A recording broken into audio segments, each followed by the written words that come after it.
Putra Lesmana Andika SAND Akademika untuk waktu dan tempat kami bersiap. Warahmatullahi wabarakatuh. Selamat pagi semuanya. Selamat datang adik-adik mahasiswa dari Politeknik Kesehatan Bakti Mulia dari Sukoharjo ya. Ini tadi datangnya jam berapa? 11. Makanya jam berapa? Jam 11 malam. Perjalanan dari total waktu itu sekitar 4 jam, 5 jam. Luar biasa. Jadi tepuk tangan semuanya. Semoga malam dan sampai dari Malang sekitar jam 7-8 dan mudah-mudahan hari ini bisa membawa manfaat. Kebetulan saya di sini di bagian kodifikasi rawat inap dan mungkin ditunjuk sebagai yang menyampaikan materi atau mungkin wajah saya masih kayak mahasiswa ya. Usia saya masih 23 tahun ya. Di sini ada yang usianya 23 tahun? Angkat aku. Gak usah malu, ada yang usianya 23 tahun? Gak apa-apa, gak usah malu, ada. Kalau ada, saya gak jadi panggil adik gitu. Ada. Tapi 23 tahun itu 11 tahun yang lalu. Jadi seperti itu. Dan kebetulan saya itu lulus sebagai D3 rekam medis. Dan kebetulan Malang melintang di Malang. Maksud saya Malang melintang itu bukan karena prestasi atau mungkin karena sepak terjang yang lain.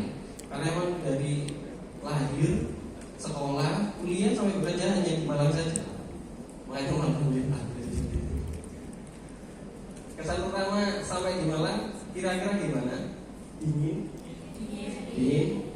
Beda gitu suasananya dengan atau mungkin cuacanya dengan di sana gitu.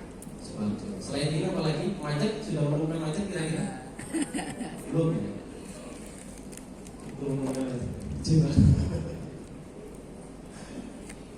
Kalau sampai di RSUD Dr. Said Anwar ini sendiri, kesan pertamanya gimana? Adem juga Pak.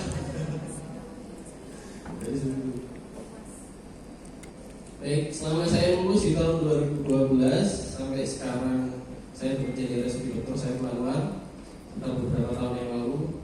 Setelah lulus saya bekerja dulu di rumah sakit tipe D, jadi seperti itu tadi. Dan sampai saat ini saya bekerja di rumah sakit tipe A. Selama perjalanan karir tersebut, saya melihat bahwa rumah sakit lumayan banyak mengalami perubahan dan perkembangan, bukan hanya dari pelayanan medis saja, tapi juga dengan pengelolaan informasi kesehatan berkaitan dengan kita. Dan instalasi rekam medis atau unit rekam medis ini perannya sangat penting terhadap keberlangsungan sistem tersebut. Maka dari itu harusnya dari mahasiswa mulai dari semester 2 atau semester 2 ya, itu harusnya sudah mulai aware, apalagi terkait dengan perkembangan teknologi yang ada sekarang, bahwa nanti kalianlah sebagai regenerasi kami rekam medis untuk mengembangkan dan menjalankan sistem tersebut. Apalagi ke depan jelas tantangannya akan lebih banyak lagi terkait dengan sistem. Nah, maka dari itu saya rasa terkait kegiatan field trip ini sendiri itu sangat penting dipahami oleh mahasiswa, termasuk mahasiswa semester 2, karena memang harapannya semuanya sudah memahami dari dini.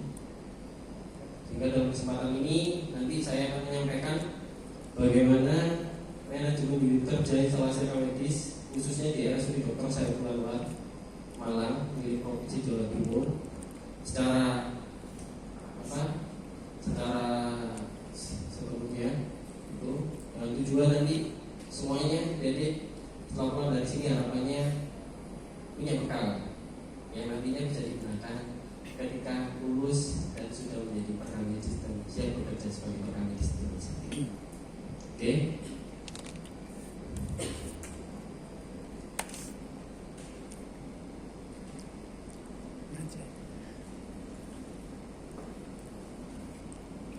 Oke, terkait dengan sistem yang kami terapkan, mulai dari unit kerja instalasi, alur pelayanan rekam medis, manajemen penyimpanan rekam medis, manajemen informasi kesehatan, statistik dan sistem informasi kesehatannya sampai ke manajemen mutu nanti akan kita sampaikan di sini.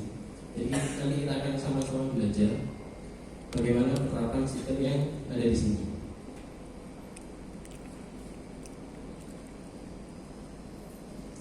Dimulai dari Peraturan Gubernur Jawa Timur Nomor 16 Tahun 2021 tentang struktur organisasi rumah sakit dan tata kelola rumah sakit. Itu jadi titik awal bahwa rekam medis ini sudah menjadi instalasi. Karena sebelumnya di tahun sebelum 2023 instalasi rekam medis masih menjadi seksi. Dan kebanyakan ketika menjadi seksi itu masih belum diduduki oleh praktisi rekam medis sebagai penanggung jawabnya. Sehingga di tahun 2023 sesuai dengan peraturan gubernur SOPK-nya itu berubah, maka penanggung jawab atau kepala instalasinya harus diduduki oleh praktisi rekam medis. Dan tepat tanggal 15 Mei tahun 2023 melalui SK Direktur nomor 800 garing 12088 garing 102.7 garing 2023 itu keluar bahwa SK penunjukan kepala instalasi dari praktisi rekam medis. Dan sesuai peraturan gubernur nomor 16 tahun 2021, tugas pokok instalasi rekam medis adalah menyiapkan bahan perumusan kebijakan, menyiapkan bahan koordinasi dengan instalasi lain yang ada di rumah sakit, dan melakukan pengawasan, pengendalian, evaluasi sampai ke pelaporan kegiatan rekam medis. Jadi seperti itu. Jadi aturan pun sudah disediakan bahwa fungsi instalasi rekam medis seperti itu. Untuk struktur organisasinya, adik-adik dan bapak ibu dosen mungkin sudah tahu dan yang tadi sudah memberikan sambutan. Kepala instalasi adalah Bapak Kristanto Agung Pribadi, RM SKM MKM yang tadi memberikan sambutan. Lalu di bawah kepala instalasi dalam struktur organisasi instalasi rekam medis itu ada penanggung jawab, baik penanggung jawab perawat inap, penanggung jawab perawat jalan, dan juga penanggung jawab tata usaha perencanaan dan logistik. Untuk penanggung jawab perawat inap saat ini adalah Pak Dian Arif Pratama MDRMK. Untuk penanggung jawab perawat jalannya Pak Desma Gawa SST. Kebetulan mereka berdua bukan ST, salah satu ya di Malang ya. Pak Dian asli Malang ya Pak ya? Malangnya Pak ya? Ya. Di Malang itu kadang-kadang kalau misalkan akrab itu panggilannya bisa Sam gitu ya. Di Sukarjo enggak ya, enggak ada istilah seperti itu ya. Dikenali. Enggak ada ya. Kalau Pak Desma kebetulan bukan asli Malang. Kenapa? Pak Desmanya. Oh iya. Enggak betul Pak Desma ya. Pak Desma asli Malang asli Probolinggo. Kebetulan sebagai penanggung jawab perawat jalan dan penanggung jawab tata usaha perencanaan logistik itu berlukisan dari AMDSKM. Kebetulan tidak ada di sini. Untuk ketenagaan total staf instalasi rekam medis itu ada 127 orang. Untuk saat ini 129 ya Pak. Setelah adanya tambahan tenaga kerja yang kemarin ya 129. Namun yang paling banyak adalah dari lulusan dari rekam medis. Tapi di dalam instalasi rekam medis tidak hanya dihuni atau diduduki oleh praktisi rekam medis saja. Ada yang dari pendidikan S1 atau mungkin pendidikan lain, di satu pendidikan yang lain, dan juga ada yang SMA. Untuk status kepegawaiannya yang paling banyak adalah dari P3 kapal waktu. Jadi P3 kapal waktu itu adalah status kepegawaian ASN yang terbaru awal kemarin, yang awalnya dari tenaga BLB dan melalui tes dan mekanisme tersebut diterima sebagai P3 kapal. Terkait awal pelayanan rekam medis, mulai dari proses pendaftaran sampai nanti ke proses penyimpanan, dan sebelumnya akan melewati verifikasi klaim yang nantinya akan dipegang oleh KPK. itu proses registrasinya kami sudah menggunakan SIM-RS seperti yang dari profil video tadi tayangkan. Namun untuk lokasinya, sistem pendaftaran yang ada di sini itu desentralisasi. Jadi untuk pelayanan pendaftaran rawat jalan sendiri bahkan disebar di masing-masing poli. Lalu untuk pendaftaran rawat inap itu sendiri, pendaftaran dikirim sendiri dan sampai ke pendaftaran pelayanan utama. Jadi seperti itu. Nah, setelah dari pendaftaran, tugas pendaftaran akan membuat berkas. Namun untuk rawat jalan kita sudah paperless, sudah tidak ada kertas sama sekali. Dokumen akan digunakan oleh PPA. Jadi PPA-nya adalah profesional pemberi asuhan yang terdiri dari dokter, perawat, bidan, apoteker, ahli gizi, sampai fisioterapis. Jadi semua yang berkepentingan di dalam asuhan atau mungkin perawatan pasien tersebut akan wajib mengisi dokumen rekam medis. Dan dokumen tersebut harus diisi dan dilengkapi dalam waktu maksimal 1 kali 24 jam setelah pelayanan, sesuai dengan standar pelayanan minimal yang ditetapkan oleh Kementerian Kesehatan. Setelah dokumen rekam medis digunakan oleh PPA dalam perawatan pasien, dokumen rekam medis itu akan kami olah, baik dari proses pengecekan kelengkapan, proses kodifikasi, baik itu rawat jalan maupun rawat inap, sampai nanti ke proses assembling atau perakitan. Jadi seperti itu. Dan setelah proses itu selesai, dokumen rekam medis tersebut akan dikirim ke bagian instalasi kerjasama dan biaya kesehatan. Mungkin kalau nama tersebut itu asing, bisa di apa ya namanya? Mungkin banyak mendengar itu istilah SPIK. Jadi bagian yang mengelola terkait dengan proses penyiapan dokumen klinis. Jadi setelah dokumen digunakan oleh bagian KPK, maka dokumen tersebut akan dikembalikan ke penyimpanan. Jadi seperti itu. Dan untuk pelayanan rawat inap kita menggunakan hybrid. Ada yang masih kertas, ada yang juga sudah menggunakan SIM-RS. Jadi seperti itu. Tidak semuanya itu menggunakan kertas.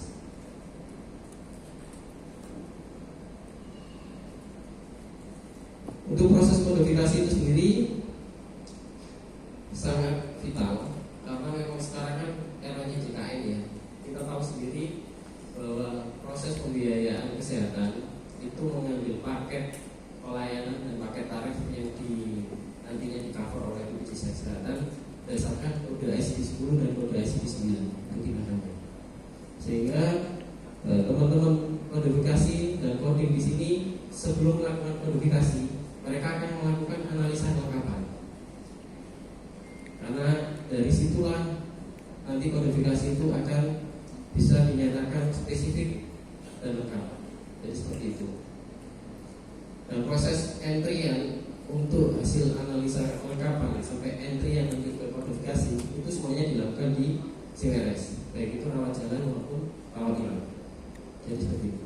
Dan kebetulan di SIM-RS itu ada fiturnya, yaitu adalah verifikasi kode ICD rawat jalan dan verifikasi kode ICD rawat inap. Untuk penyimpanan kita di sini menggunakan sistem desentralisasi. Sebelum rawat jalan itu paperless. Namun karena sekarang itu untuk rawat jalan sudah paperless, full elektronik. Jadi sistem penyimpanan untuk rawat inap disimpan di lantai 3. Jadi seperti itu. Dan penjajarannya menggunakan terminal digifiling. Dari profil video tadi sudah sempat disinggung. Penjajarannya seperti itu. Dan dokumen aktifnya itu dipisah penyimpanannya dengan dokumen inaktif. Untuk masa penyusutan atau referensinya untuk rawat jalan yang sebelumnya masih ada dokumen kertas itu 3 tahun. Untuk rawat inap 5 tahun. Namun sesuai dengan peraturan kesehatan terkait dengan sistem rekam medis elektronik untuk penyimpanannya sampai 25 tahun untuk elektronik. Dan pemusnahannya nanti dibentuk panitia khusus yang diketuai oleh kepala instalasi dan nanti anggotanya dari bagian arsip dan juga rekam medis. yang nantinya dibuatkan berita acara untuk proses pembagusan atau pengusahaan dokumen medis. Terkait dengan manajemen informasi kesehatan, manajemen informasi kesehatan itu sendiri adalah pengolahan data dan informasi kesehatan mulai dari pengumpulan, penyimpanan, pemrosesan sampai dengan analisis data untuk mendukung pengambilan keputusan dalam pelayanan kesehatan. Jadi proses pengumpulan data itu bisa diambil ketika pelayanan, ketika proses verifikasi, bahkan sampai ketika proses pendaftaran itu sendiri. Dan beberapa fitur di CMRS sudah mengakomodir itu semua. Dan kebetulan memang untuk saat ini kita masih melakukan proses transisi dari konvensional ke elektronik. Dan tahapannya masih dalam tahapan di dokumen rekam medis rawat inap.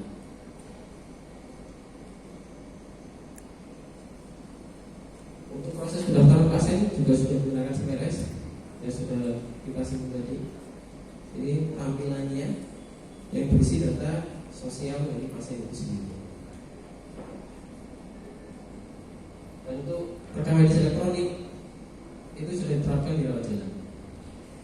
Fitur-fiturnya seperti ini, mulai dari pasien keluar masuk, anamnesis, pengajian awal perawatan, hasil penunjang, sampai ke screening NPP. Jadi ketika nanti proses clearing yang dilakukan oleh adik mahasiswa itu akan bisa ditunjukkan secara langsung bagaimana fitur-fitur yang digunakan di rekam medis rawat jalan. Untuk rawat inap menggunakan sistem hybrid. Dan dokumen yang masih ada itu adalah masih berkaitan dengan proses persetujuan pasien dan juga termasuk konsen. Yang salah satunya adalah surat pengantar rawat inap, prosedur konsen, asesmen perawatan, tindakan medis operatif, laporan operasi, sampai ke kebutuhan edukasi. Untuk resume medisnya itu kami sudah menggunakan elektronik sebelumnya. Terkait dengan statistik, kita paham bahwa salah satu fungsi rekam medis adalah menghitung atau mengolah data dari proses statistik itu sendiri, yang kaitannya dengan data perawatan, lama dirawat, jumlah pasien masuk dan keluar, dan terkait dengan efisiensi penggunaan tempat tidur di tahun 2025, bornya itu mencapai 65,37%. Masih termasuk di dalam ideal sesuai dengan peraturan Departemen Kesehatan Republik Indonesia, yang di antara 60 sampai 85%. Dan untuk awasnya itu 5,29.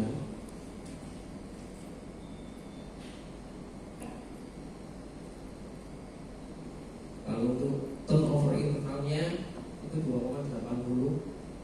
Dan untuk BTO nya rata-rata satu tempat itu dipakai itu mencapai 44,6. Untuk proses pengumpulan datanya kita menggunakan sensus harian, yang data itu sendiri dikerjakan oleh ruangan. Jadi tiap kali ada pasien masuk, tiap kali ada pasien keluar, ataupun pasien pindah, itu akan dicatat di sensus harian. Dan kebetulan sensus hariannya ini sudah tidak menggunakan kertas, tapi kita menggunakan spreadsheet yang nantinya datanya bisa diakses oleh teman-teman laporan untuk diolah. Dan di CMRS pun juga sudah disediakan terkait data-data yang nantinya dijadikan data dasar untuk proses pengolahan data efisiensi rumah sakit itu sendiri. Sebelumnya terkait teknologi informasi kesehatan, kita tidak ujuk-ujuk sudah mau memakai CMRS yang sekarang digunakan. Awalnya itu pakai sistem informasi berbasis desktop yang seperti ini. Dan kebetulan dengan perkembangan sistem itu sendiri, kita pakai CMRS yang CMRS-nya itu sendiri mengambil dari Kementerian Kesehatan atau Siklus dan dikembangkan secara mandiri sampai saat ini. Dan salah satunya yang sudah kami kembangkan dan sudah kami gunakan adalah proses antrian di anjungan.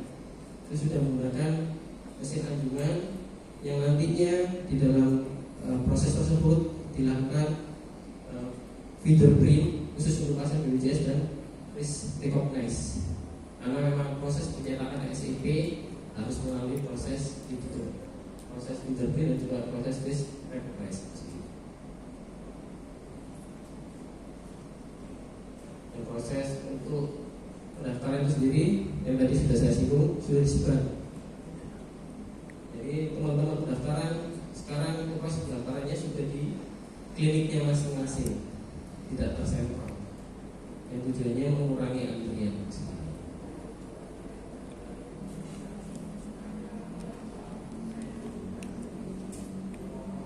Terkait proses pendaftaran juga untuk CRS juga sudah bridging dengan BPJS untuk pembuatan SIP dan pembuatan surat kontrol.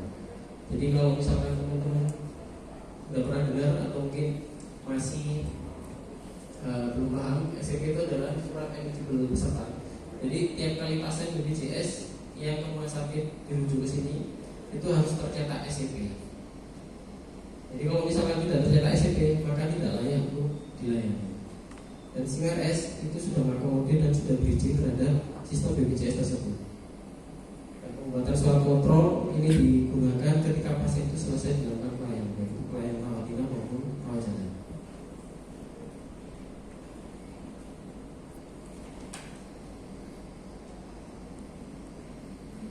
Ini contoh proses pembuatan SIP atau proses pembuatan surat kontrol yang sudah terbridging dengan iklim dari BPJS.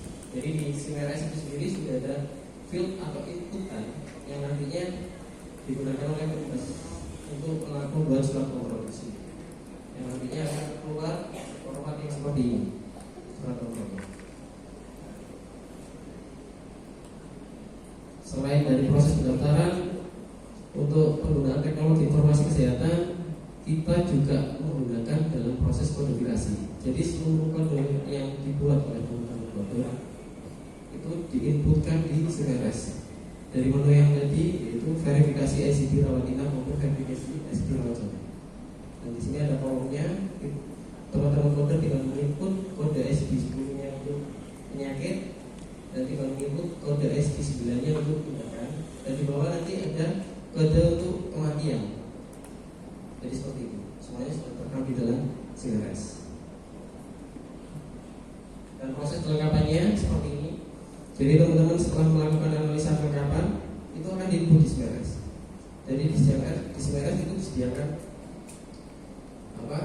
keterangan-keterangan apakah kode ICD di dalam pencatatan itu sudah lengkap atau belum, apakah resume medisnya sudah terisi lengkap atau belum, apakah nanti laporan operasinya sudah terisi lengkap atau belum, sampai ke lembaran yang lain.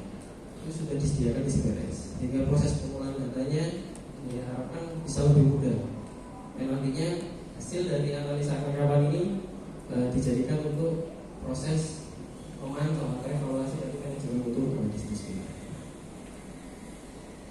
Dan capaian kinerja instalasi medis terkait dengan standar pelayanan minimal yang berkaitan dengan mutu tahun 2025 untuk kelengkapan info consent dan pengisian dokumen medis masih belum mencapai 100%. Sedangkan sesuai dengan aturan dari standar pelayanan minimal sendiri untuk kelengkapan info consent dan pengisian dokumen medis 1 kali 24 jam setelah pasien pulang itu harus 100%.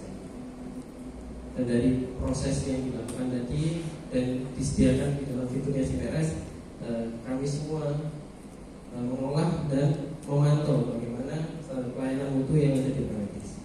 Nah, untuk kegiatan pelayanan rawat jalan atau penyiapan dokumen medis rawat jalan dan rawat inap sudah memenuhi standar, bahkan lebih cepat. Karena itu tadi untuk rawat jalan kami sudah menggunakan tidak menggunakan kertas atau paperless, jadi proses penyediaan dokumen medis itu bisa lebih cepat. Dan untuk rawat inap masih dalam kriteria yang memenuhi standar pelayanan.